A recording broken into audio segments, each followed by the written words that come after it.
अथ श्रीमद्भागवते पारमहंस्यां संहितायां दशमस्कन्धे चतुर्विंशोऽध्यायः। श्रीशुक उवाच भगवानपि तत्रैव बलदेवेन संयुतः अपश्यन्निवसन् गोपान् इन्द्रयागकृतोद्यमान् तदभिज्ञोऽपि भगवान् सर्वात्मा सर्वदर्शनः प्रश्रयावनतो पृच्छत्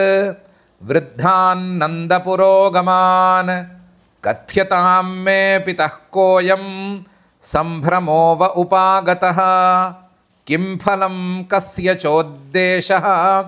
केन वा साध्यते मखः एतद्ब्रूहि महान् कामः मह्यं शुश्रूषवे पितः न हि गोप्यं हि साधूनां कृत्यं सर्वात्मनामिह अस्त्यस्वपरदृष्टीनाम् अमित्रोदास्तविद्विषाम् उदासीनोरिवद्वर्ज्यः आत्मवत्सुहृदुच्यते ज्ञात्वा ज्ञात्वा च कर्माणि जनोऽयमनुतिष्ठति विदुषः कर्म सिद्धिः स्यात् तथा नाविदुषो भवेत् तत्र तावत् क्रियायोगः भवतां किं विचारितः अथवा लौकिकस्तन्मे पृच्छतः साधु भण्यताम्। नन्द उवाच पर्जन्यो मघवानिन्द्रः मेघास्तस्यात्ममूर्तयः तेऽभिवर्षन्ति भूतानां प्रीणनं जीवनं पयः तन्तातवयमन्ये च वार्मुचां पतिमीश्वरं द्रव्यैस्तद्रेतसा सिद्धैः यजन्ते क्रतुभिर्नराः तच्छेषेणोपजीवन्ति त्रिवर्गफलहेतवे पुंसां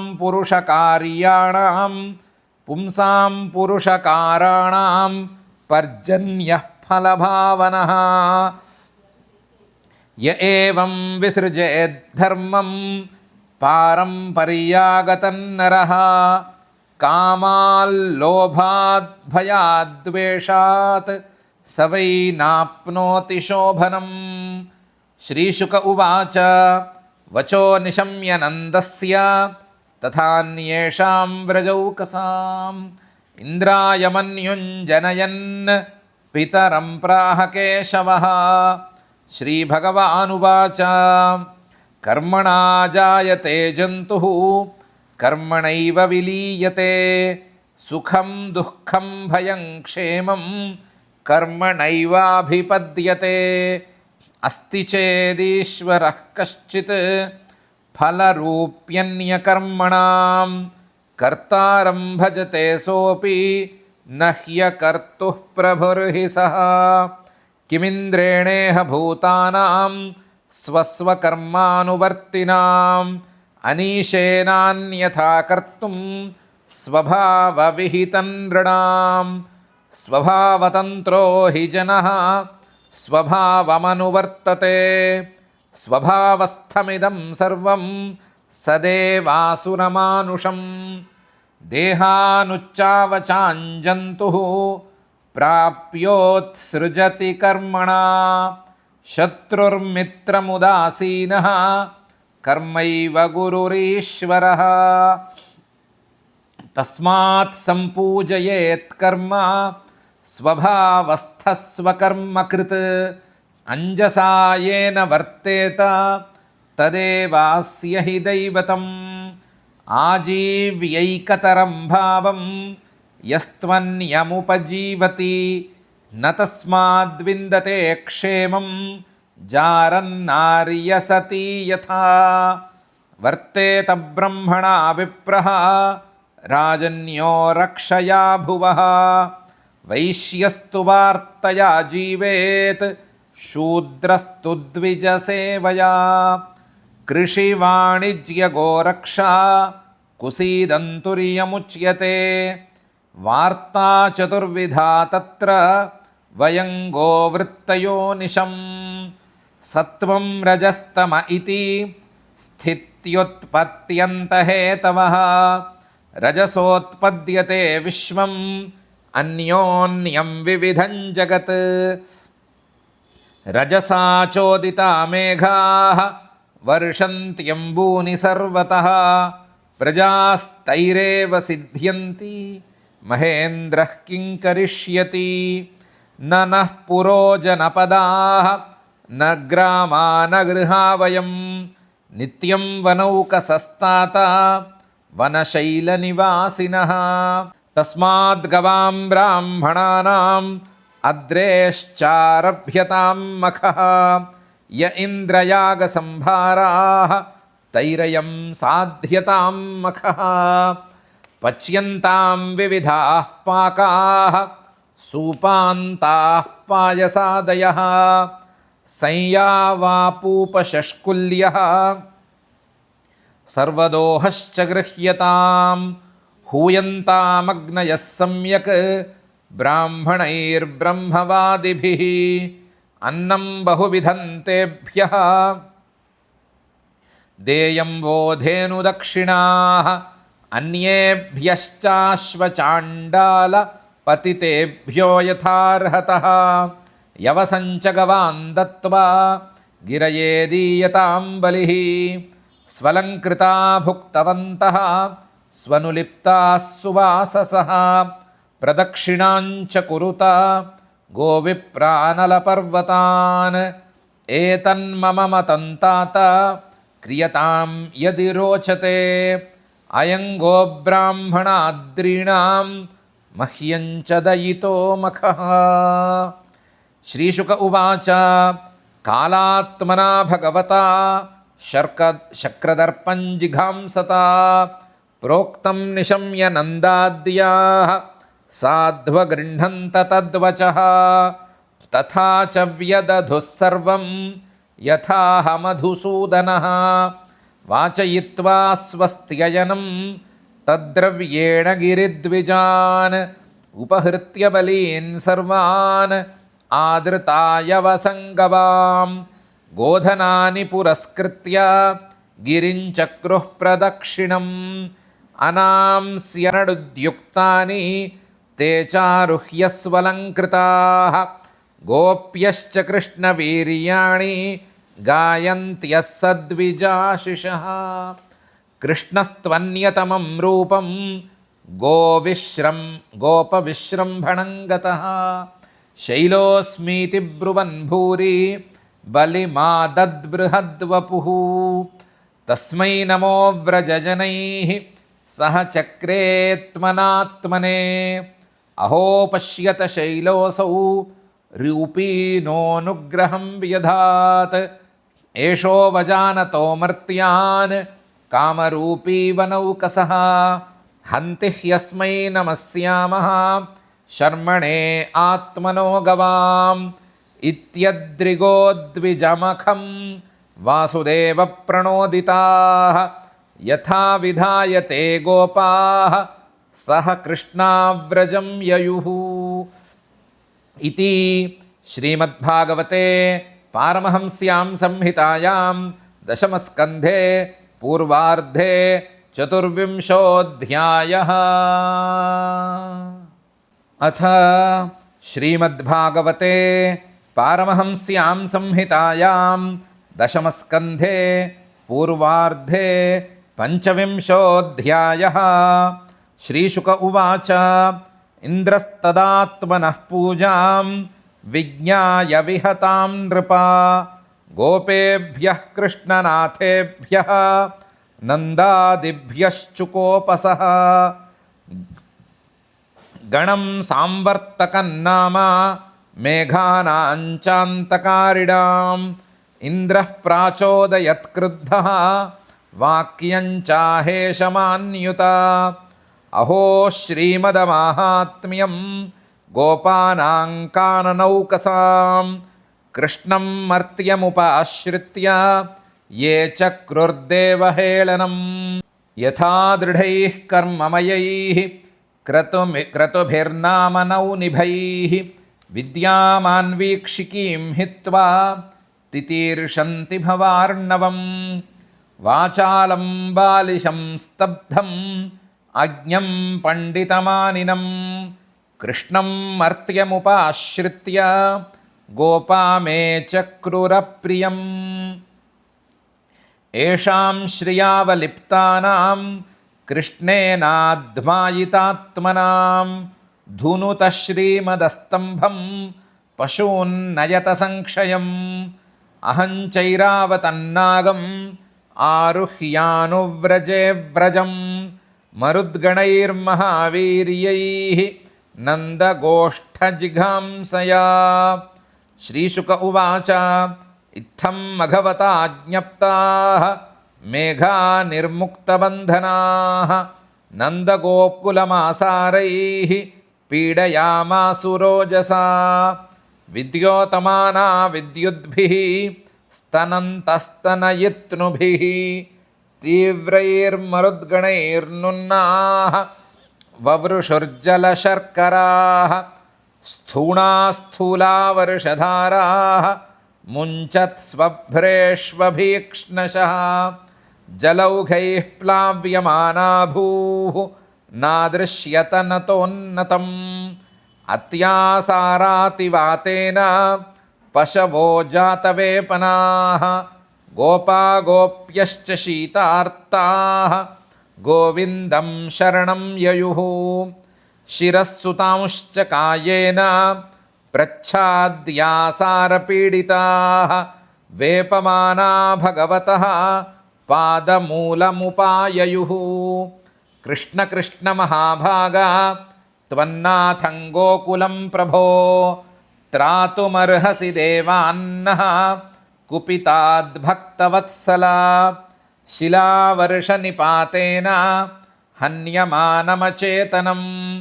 निरीक्ष्य भगवान् मेने कुपितेन्द्रकृतं हरिः अपर्त्वत्युल्बणं वर्षम् अतिवातं शिलामयं स्वयागे विहतेऽस्माभिः इन्द्रो नाशाय वर्षति तत्र प्रतिविधिं सम्यक् आत्मयोगेन साधये लोकेशमानिनां मौढ्यात् हरिष्ये श्रीमदन्तमः न हि सद्भावयुक्तानां सुराणामीशविस्मयः मत्तोऽसतां मानभङ्गः प्रशमायोपकल्पते तस्मान्मच्छरणङ्गोष्ठं मन्नाथं मत्परिग्रहं गोपाये स्वात्मयोगेन सोऽयं मे व्रत आहितः इत्युक्त्वैकेन हस्तेन कृत्वा गोवर्धनाचलं दधारलीलया कृष्णः छत्राकमिव बालकः अथाह भगवान् गोपान् हेम्बतातव्रजौकसः यथोपजोषं विशत गिरिगर्तं सगोधनाः नत्रास इह वः कार्यः मद्धस्ताद्रिनिपातने वातवर्षभयेनालं तत्राणं विहितं हि वः तथा निर्विविशुर्गर्तं कृष्णाश्वासितमानसाः यथावकाशं सधनाः सव्रजाः सोपजीविनः क्षुत्रुड्व्यथां सुखापेक्षां हित्वा तैर्व्रजवासिभिः वीक्ष्यमाणो दधावद्रिं सप्ताहन्नाचलत्पदात् कृष्णयोगानुभावन्तं निशाम्येन्द्रोऽतिविस्मितः निस्तम्भो भ्रष्टसङ्कल्पः स्वान्मेघान् सन्न्यवारयत् खम्ब्यभ्रमुदितादित्यं वातवर्षं च दारुणं निशाम्योपरतं गोपान् गोवर्धनधरोऽब्रवीत् निर्यातत्यज तत्रासं गोपाः सस्त्रीधनार्भकाः गोपाः सस्त्रीधनार्भकाः उपारतं वातवर्षं व्युदप्रायाश्च निम्नगाः ततस्ते निर्ययुर्गोपाः स्वं स्वमादाय गोधनं शकटोढोपकरणं स्त्रीबालस्थविराशनैः भगवानपि तं शैलं स्वस्थाने पूर्ववत् प्रभुः पश्यतां सर्वभूतानां स्थापयामास लीलया तं प्रेमवेगान्निभृताव्रजौकसः यथा समीयुः परिरम्भणादिभिः गोप्यश्च सस्नेहमपूजयन्मुदा दध्यक्षताद्भिर्युयुजुः सदाशिषः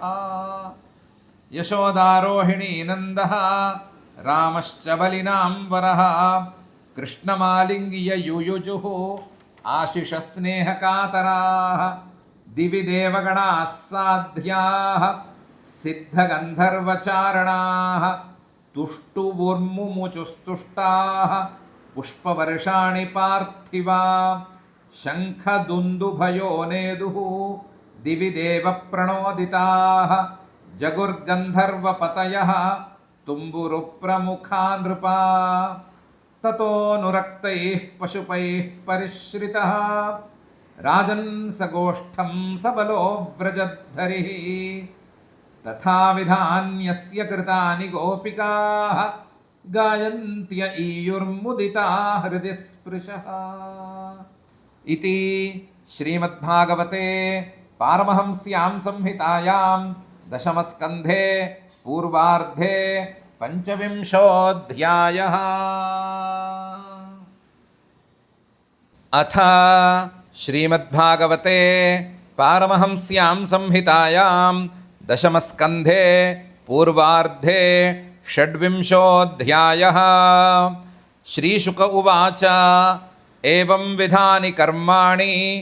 गोपाः कृष्णस्य वीक्ष्यते अतद्वीर्यविदः प्रोचुः समभ्येत्य सुविस्मिताः बालकस्य यदेतानि कर्माण्यत्यद्भुतानि वै कथमर्हत्यसौ जन्म ग्राम्येष्वात्मजुगुप्सितं यः सप्तहायनो बालः करेणैकेन लीलया कथं बिभ्रद्गिरिवरं पुष्करं गजराडिव तोकेनामीलिताक्षेण पूतनायामहौजसः पीतस्तनः सह प्राणैः कालेनेव वयस्तनोः हिन्वतोऽधः शयानस्य मास्यस्य चरणाबुदक् अनोपतद्विपर्यस्तं रुदतः प्रपदाहतम् एकहायन आसीनः ह्रियमाणो विहायसा दैत्येन यस्तृणावर्तम् अहन् कण्ठग्रहातुरम् क्वचिद्धय्यङ्गवस्तैन्ये मात्राबद्ध उलूखले गच्छन्नर्जुनयोर्मध्ये बाहुभ्यान्तावपातयत् वने सञ्चारयन् वत्सान् स रामो बालकैर्वृतः हन्तु कामं वकन्दोर्भ्यां मुखतोरिमपाटयत् वत्सेषु वत्सरूपेण प्रविशन्तं जिघांसया हत्वान्यपातयत्तेन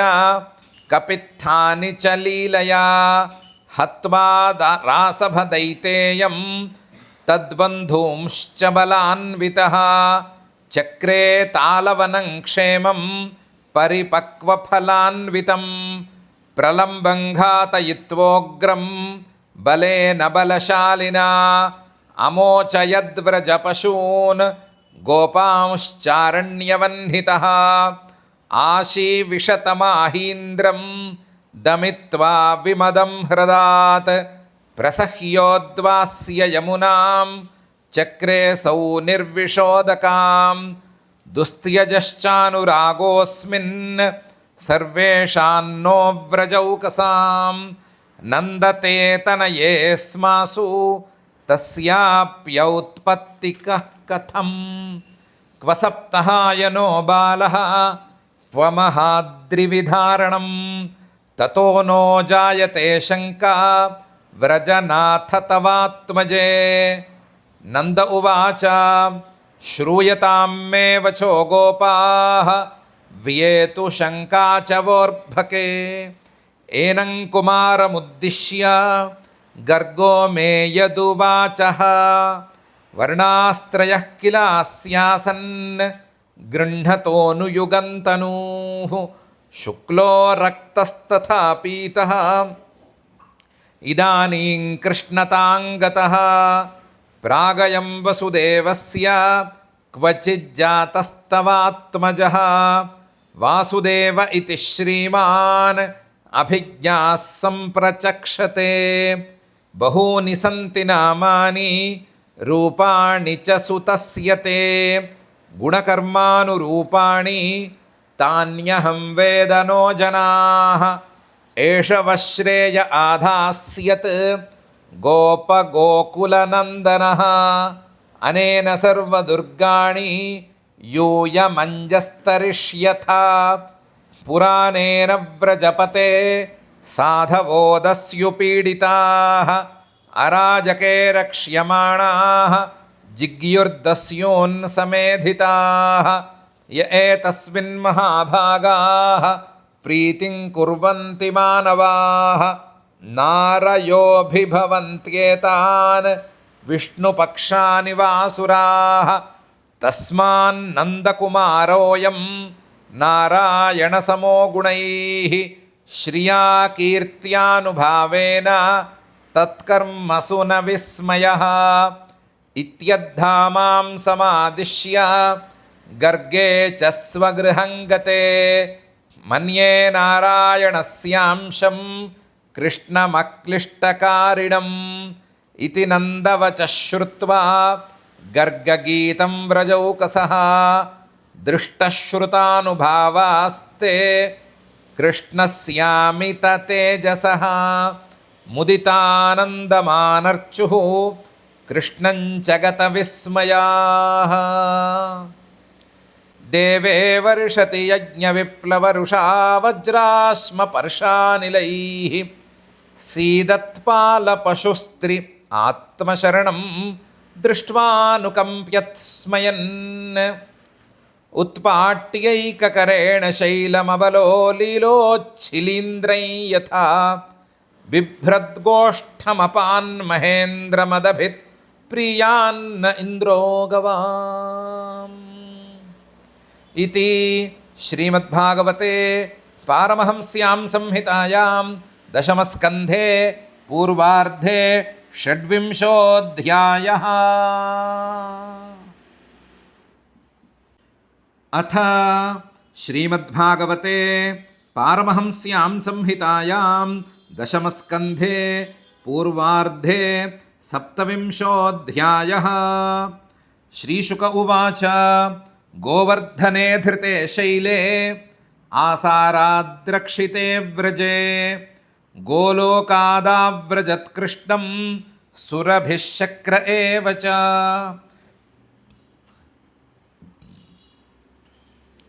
विविक्त उपसंगम्य व्रीडितः कृतहेलनः पस्पर्शपादयोरेनं किरीटेनार्कवर्चसा दृष्टश्रुतानुभावोऽस्य कृष्णस्यामिततेजसः नष्टत्रिलोके शमदः इन्द्र आह कृताञ्जलिः। इन्द्र उवाच विशुद्धसत्त्वं तव धाम शान्तं तपोमयं ध्वस्तरजस्तमस्कं मायामयोऽयं गुणसम्प्रवाहः न विद्यते ते ग्रहणानुबन्धः कुतोऽनु तद्धेतव ईश तत्कृताः लोभादयो ये बुधलिङ्गभावाः तथापि दण्डं भगवान् बिभर्ति धर्मस्य गुप्त्यै खलनिग्रहाय पिता गुरुस्त्वं जगतामधीशः दुरत्ययः काल उपात्तदण्डः हिताय चेच्छातनुभिः समीहसे मानं विधुन्वं जगदीशमानिनां ये मद्विधाज्ञा जगदीशमानिनः त्वां वीक्ष्य काले भयमाशु तन्मदं हित्वार्यमार्गं प्रभजन्त्यपस्मयाः इहाखलानामपि तेऽनुशासनम् सत्वं मदैश्वर्यमदप्लुतस्य सत्वं ममैश्वर्यमदप्लुतस्य कृतागसस्ते विदुषः प्रभावं क्षन्तुं प्रभोथार्हसि मूढचेतसः मैवं पुनर्भूर्मतिरीश मे सती तवावतारोऽयमधोक्षजेह स्वयंभराणामुरुभारजन्मनां चमूपतीनामभवाय देवा भवाय युष्मच्चरणानुवर्तिनां नमस्तुभ्यं भगवते पुरुषाय महात्मने वासुदेवाय कृष्णाय सात्वतां पतये नमः स्वच्छन्दोपात्तदेहाय विशुद्धज्ञानमूर्तये सर्वस्मै सर्वबीजाय सर्वभूतात्मने नमः मयेदं भगवन् गोष्ठ नाशायासारवायुभिः चेष्टितं विहते यज्ञे मानिना तीव्रमन्युना त्वयेषानुगृहीतोऽस्मि ध्वस्तस्तम्भो वृथोद्यमः ईश्वरं गुरुमात्मानं त्वामहं शरणं गतः। श्रीशुक उवाच एवं संकीर्तितः कृष्णः मघो ना भगवानमुं मेघगम्भीरया वाचा प्रहसन्निदमब्रवीत्। श्रीभगवानुवाच मया ते कारिमघवन् मखभङ्गोऽनुगृह्णता मदनुस्मृतये नित्यं मत्तस्येन्द्रश्रियाभृशं मामैश्वर्यः श्रीमदान्धः दण्डपाणिन्न पश्यति तं भ्रंशयामि सम्पद्भ्यः यस्य चेच्छाम्यनुग्रहम्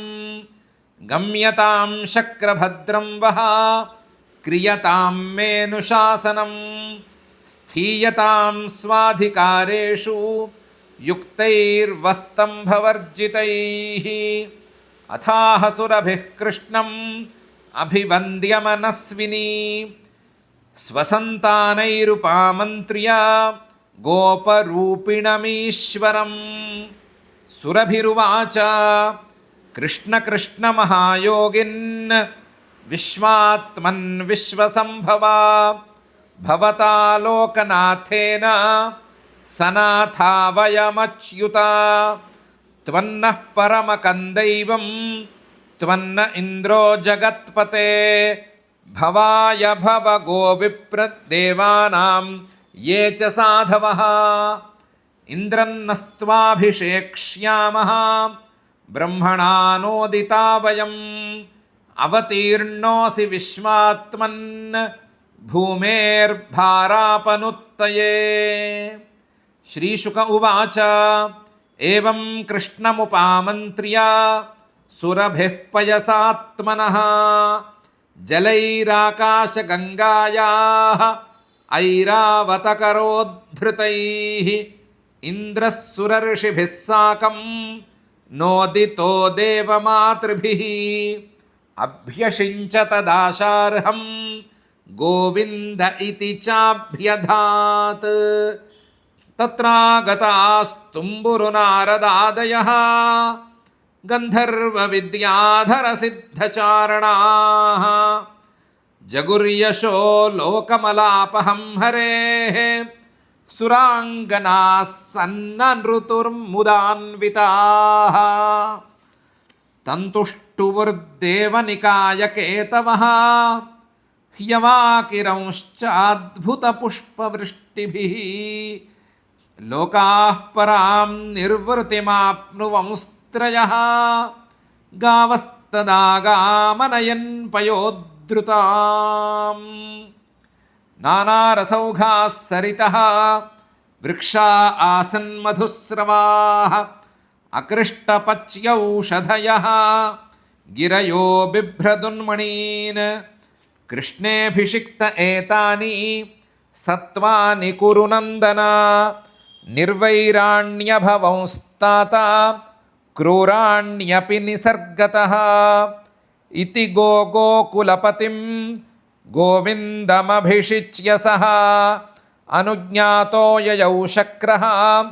వృతో దేవాదిభిర్దివం. ఇతి శ్రీమద్భాగవతే పారమహంస్యాం సంహితాయాం దశమస్కంధే పూర్వార్ధే ఇంద్రస్తుతిర్నామ సప్తవింశోऽధ్యాయः. అథ శ్రీమద్భాగవతే పారమహంస్యాం సంహితాయాం దశమస్కంధే పూర్వార్ధే అష్టావింశోऽధ్యాయः. శ్రీశుక ఉవాచ ఏకాదశ్యాన్నిరాహారः సమభ్యర్చ్య జనార్దనం స్నాతుం నందస్తు కాళింద్యాః ద్వాదశ్యాంజలమావిశత్ తం గృహీత్వా నయద్భృత్యః వరుణస్యాసురోంతికం అవిజ్ఞాయాసురీం వేలాం ప్రవిష్టముదకం నిశి చుక్రుషుస్తమపశ్యంతః కృష్ణరామేతి గోపకాః భగవాంస్తదుపశ్రుత్య పితరం వరుణాహృతం తదంతికం గతో రాజన్ స్వానామభయదో విభుః ప్రాప్తం వీక్ష్య హృషీకేశం లోకపాలः సపర్యయా మహత్యా పూజయిత్వాః తద్దర్శనమహోత్సవః. వరుణ ఉవాచ అద్య మే నిభృతో దేహః అద్యైవార్థోధిగతః ప్రభో త్వత్పాదభాజో భగవన్ అవాపుః పారమధ్వనః నమస్తుభ్యం భగవతే బ్రహ్మణే పరమాత్మనే న యత్ర శ్రూయతే మాయా లోకసృష్టివికల్పనా అజానతా మామకేన మూఢేనా కార్యవేదినా ఆనీతోయంతమపితా తద్భవాన్ క్షంతుమర్హతి మమాప్యనుగ్రహం కృష్ణ కర్తుమర్హస్య శేషదృక్ గోవింద నీయతామేషః పితా తే పితృవత్సలా. శ్రీశుక ఉవాచ ఏవం ప్రసాదితః కృష్ణః భగవానీశ్వరేశ్వరः ఆదాయాగాత్ స్వపితరం బంధూనాం చావహన్ముదం నందస్త్వతీంద్రియం దృష్ట్వా లోకపాలమహోదయం కృష్ణే చ సన్నతిం తేషాం జ్ఞాతిభ్యో విస్మితోబ్రవీత్ తే త్వౌత్సుక్యధియో రాజన్ మత్వా గోపాస్తమీశ్వరం అపి న స్వగతిం సూక్ష్మాం ఉపాధాస్యదధీశ్వరః ఇతి స్వానాం స భగవాన్ విజ్ఞాయాఖిలదృక్స్వయం సంకల్పసిద్ధయే తేషాం కృపయైతదచింతయత్ జనో వై లోక ఏతస్మిన్ అవిద్యాకామకర్మభిః ఉచ్చావచాసు గతిషు న వేదస్వాంగతిం భ్రమన్ ఇతి సంచింత్య భగవాన్ మహాకారుణికో హరిః దర్శయామాస లోకం స్వం గోపానాం తమసః పరం సత్యం జ్ఞానమనంతం యత్ బ్రహ్మజ్యోతిః సనాతనం యద్ధి పశ్యంతి మునయః గుణాపాయే సమాహితాః తే తు బ్రహ్మహృదన్నీతాః మగ్నాః కృష్ణేన చోద్ధృతాః దదృశుర్బ్రహ్మణో లోకం యత్రాక్రూరోధ్యగాత్ పురా నందాదయస్తు తం దృష్ట్వా పరమానందనిర్వృతాః కృష్ణంచ తత్ర ఛందోభిః స్తూయమానం సువిస్మితాః ఇతి శ్రీమద్భాగవతే పారమహంస్యాం సంహితాయాం దశమస్కంధే పూర్వార్ధే అష్టావింశోऽధ్యాయः. అథ క్షమా ప్రార్థనా యదక్షరపదభ్రష్టం మాత్రాహీనం చ యద్భవేత్ తత్సర్వం క్షమ్యతాం దేవ నారాయణ నమోऽస్తు. అథ భగవత్సమర్పణం కాయేన వాచా మనసేంద్రియైర్వా బుద్ధ్యాత్మనా వా ప్రకృతే స్వభావాత్ కరోమి యద్యత్ సకలం పరస్మై నారాయణాయేతి సమర్పయామి. అథ లోకక్షేమ ప్రార్థనా సర్వే భవంతు సుఖినః సర్వే సంతు నిరామయాః సర్వే భద్రాణి పశ్యంతు మా కశ్చిద్ దుఃఖభాగ్ భవేత్. అథ మంగళం శ్రియః కాంతాయ కళ్యాణ నిధయే నిధయేర్థినాం శ్రీవేంకటనివాసాయ శ్రీనివాసాయ మంగళం.